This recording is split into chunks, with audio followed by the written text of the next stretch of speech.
Welcome back, everyone. As the night sets early on that bitter evening in October, the eerie chill fills the air. Owls poke their heads from twisted branches, blinking so unnervingly that you can't shake the sensation of being watched. Oh yes, it is a truly bitter night in October indeed. Can you imagine that feeling? Have you ever felt truly alone in the dark, surrounded by whispers that shouldn't be there? The trees have lost their leaves, appearing as wretched as children who have tried cutting their hair all by themselves. Great clumps of wet leaves, browning and soggy, make your feet slip as you tread cautiously through this foreboding forest.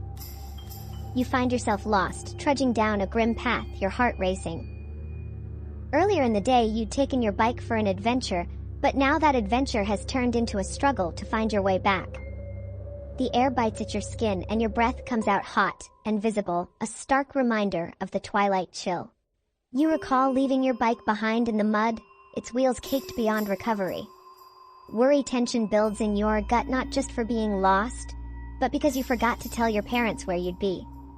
As darkness spreads like ink across the sky, you realize they have no idea where to come searching for you. Then it strikes. Woo!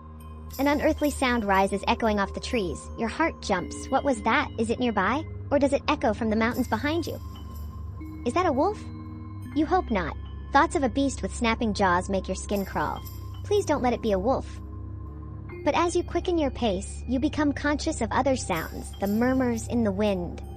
Goblins. Yes, you've heard the stories. A note of panic flares within you. Their manic voices are unmistakable. They're close, but just out of sight. You can't bear the thought of what those goblins might do if they find you. A joke flickers in the dark to lighten the mood. Why did the Scarecrow win an award? Because he was outstanding in his field. Even in fear, laughter can spark a little courage. You remember from tales that goblins can smell you from a mile away. Your heart thumps louder than a drum as you spot a patch of mud at the foot of a gnarled tree. Maybe, just maybe, if you cover yourself in it, they won't find you. Your determination fuels you and you crouch low, spreading the icy mud across your face and neck. Finally masked in mud, you stand up, shivering and praying that the voices will pass you by. But then they grow louder. Suddenly the goblins emerge onto your path, their forms glimmering dimly in the light of their small flickering lamps. The goblins settle themselves right behind the very tree you're hiding behind. Voices murmur as they giggle among themselves. One of the goblins, clearly the elder, gathers the children close and declares he's going to tell them a story so terrible it will send shivers down their spines. To your horror, he's about to share a tale that you know will keep you shivering long into the night. He begins, "Humans are the most ferocious creatures you will ever see. Their heads are glued with slimy eyeballs, their mouths cavernous and red." The goblins stay silent for a moment, horrified. Yet you can't breathe for fear they might discover your hiding spot. The elder continues, "They eat everything in their path. Every October on the 31st, they twist heads off."